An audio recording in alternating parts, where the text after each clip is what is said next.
बच्चों को कहानियां सुनना बहुत पसंद होता है। खासकर वो कहानियां जो मजेदार होती हैं और कुछ सीख देती हैं। हम में से ज्यादातर लोग राजा अकबर और उनके खास नवरत्न बीरबल की कई प्रसिद्ध कहानियों को सुनकर बड़े हुए हैं, जो अपनी बुद्धिमत्ता, चतुराई और हाजिर जवाबी के लिए जाने जाते हैं। उनकी कहानियां न केवल सुनने में मजेदार है, बल्कि हमें उनसे शिक्षा भी मिलती है। यदि आप अपने बच्चे को खेल खेल में कहानी के माध्यम से उन्हें अच्छी बातें और अच्छे संस्कारों को सिखाना चाहती हैं, तो उन्हें अच्छी कहानियां सुनाएं। तो अब वीडियो को स्टार्ट करते हैं। कहानी नंबर 1। एक दिन बीरबल दरबार में देर से पहुंचा। जब बादशाह ने देरी का कारण पूछा तो वह बोला, मैं क्या करता हुजूर, मेरे बच्चे आज जोर जोर से रोकर कहने लगे कि दरबार में न जाऊं। किसी तरह उन्हें बहुत मुश्किल से समझा पाया कि मेरा दरबार में हाजिर होना कितना जरूरी है। इसी में मुझे काफी समय लग गया और इसीलिए मुझे आने में देर हो गई। बादशाह को लगा कि बीरबल बहानेबाजी कर रहा है। बीरबल के इस उत्तर से बादशाह को तसल्ली नहीं हुई। वे बोले, मैं तुमसे सहमत नहीं हूं। किसी भी बच्चे को समझाना इतना मुश्किल नहीं जितना तुमने बताया। इसमें इतनी देर तो लग ही नहीं सकती। बीरबल हंसता हुआ बोला, हुजूर, बच्चे को गुस्सा करना या डपटना तो बहुत सरल है, लेकिन किसी बात को विस्तार से समझा पाना बेहद कठिन। अकबर बोले, मूर्खों जैसी बात मत करो। मेरे पास कोई भी बच्चा लेकर आओ, मैं तुम्हें दिखाता हूं कि कितना आसान है यह काम। ठीक है, जहां पनाह, बीरबल बोला, मैं खुद ही बच्चा बन जाता हूं और वैसा ही व्यवहार करता हूं। तब आप एक पिता की भांति मुझे संतुष्ट करके दिखाएं। फिर बीरबल ने छोटे बच्चे की तरह बर्ताव करना शुरू कर दिया। उसने तरह तरह के मुंह बनाकर अकबर को चिढ़ाया और किसी छोटे बच्चे की तरह दरबार में यहां वहां उछलने कूदने लगा। उसने अपनी पगड़ी जमीन पर फेंक दी। फिर वह जाकर अकबर की गोद में बैठ गया और लगा उनकी मूंछों से छेड़छाड़ करने। बादशाह कहते ही रह गए, नहीं नहीं मेरे बच्चे, ऐसा मत करो, तुम तो अच्छे बच्चे हो ना। सुनकर बीरबल ने जोर जोर से चिल्लाना शुरू कर दिया। तब अकबर ने कुछ मिठाइयां लाने का आदेश दिया, लेकिन बीरबल जोर जोर से चिल्लाता ही रहा। अब बादशाह परेशान हो गए, लेकिन उन्होंने धैर्य बनाए रखा। वह बोले, बेटा, खिलौनों से खेलोगे? देखो कितने सुंदर खिलौने हैं। बीरबल रोता हुआ बोला, नहीं, मैं तो गन्ना खाऊंगा। अकबर मुस्कुराए और गन्ना लाने का आदेश दिया। थोड़ी ही देर में एक सैनिक कुछ गन्ने लेकर आ गया, लेकिन बीरबल का रोना नहीं थमा। वह बोला, मुझे बड़ा गन्ना नहीं चाहिए, छोटे छोटे टुकड़े में कटा गन्ना दो। अकबर ने एक सैनिक को बुलाकर कहा कि वह एक गन्ने के छोटे छोटे टुकड़े कर दे। यह देखकर बीरबल और जोर से रोता हुआ बोला, नहीं, सैनिक गन्ना नहीं काटेगा, आप खुद काटें इसे। अब बादशाह का मिजाज बिगड़ गया, लेकिन उनके पास गन्ना काटने के अलावा और कोई चारा न था।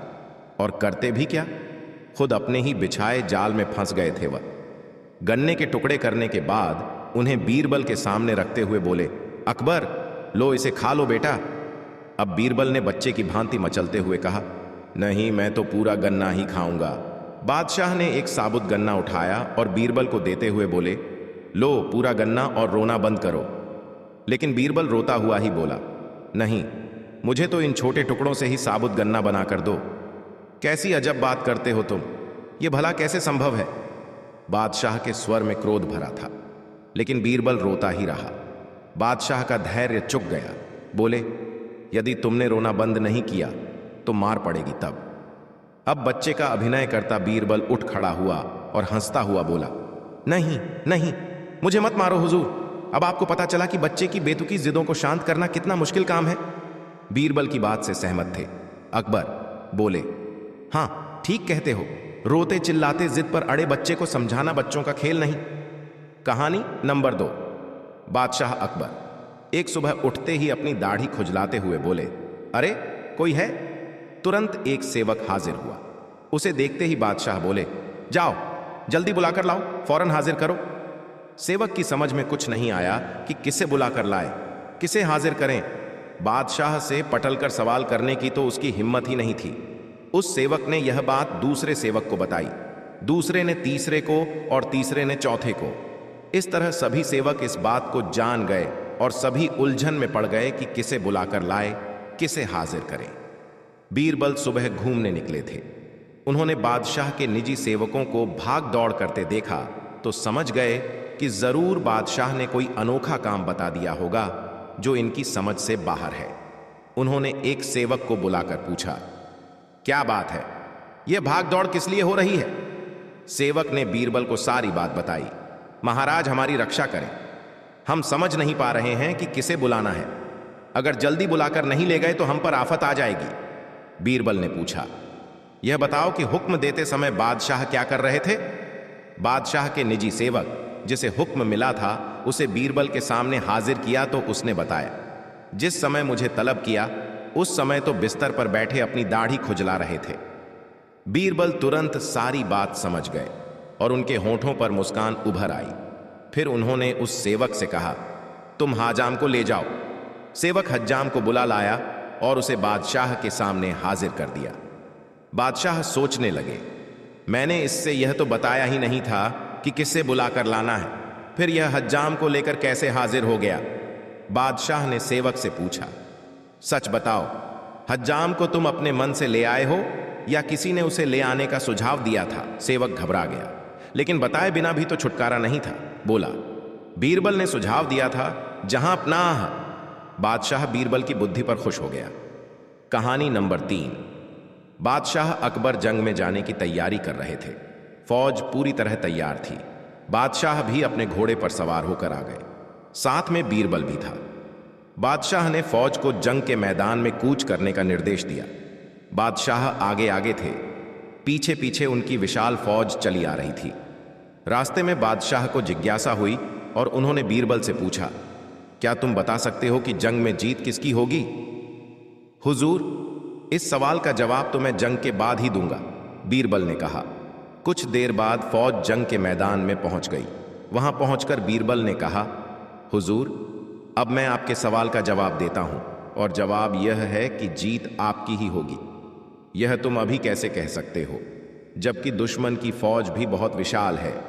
बादशाह ने शंका जाहिर की। हुजूर, दुश्मन हाथी पर सवार है और हाथी तो सूंड से मिट्टी अपने ऊपर ही फेंकता है तथा अपनी ही मस्ती में रहता है, जबकि आप घोड़े पर सवार हैं और घोड़ों को तो गाजी मर्द कहा जाता है। घोड़ा आपको कभी धोखा नहीं देगा, बीरबल ने कहा।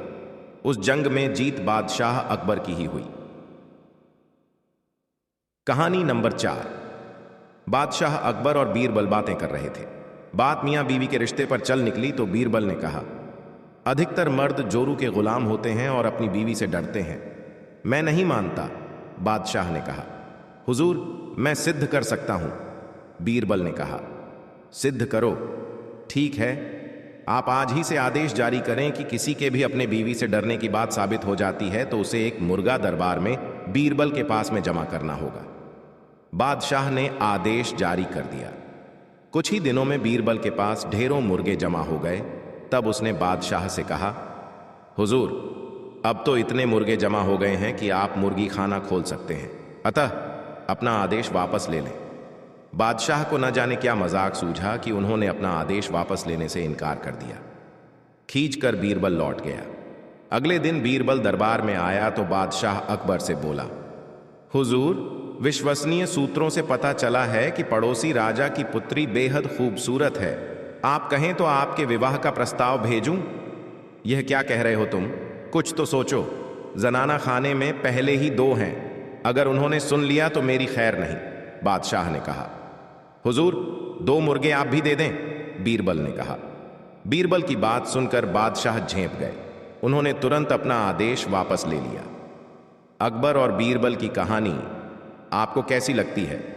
हमें कमेंट में जरूर बताएं तथा हमारे चैनल को जरूर सब्सक्राइब करें। मिलते हैं अगली वीडियो में, तब तक के लिए धन्यवाद।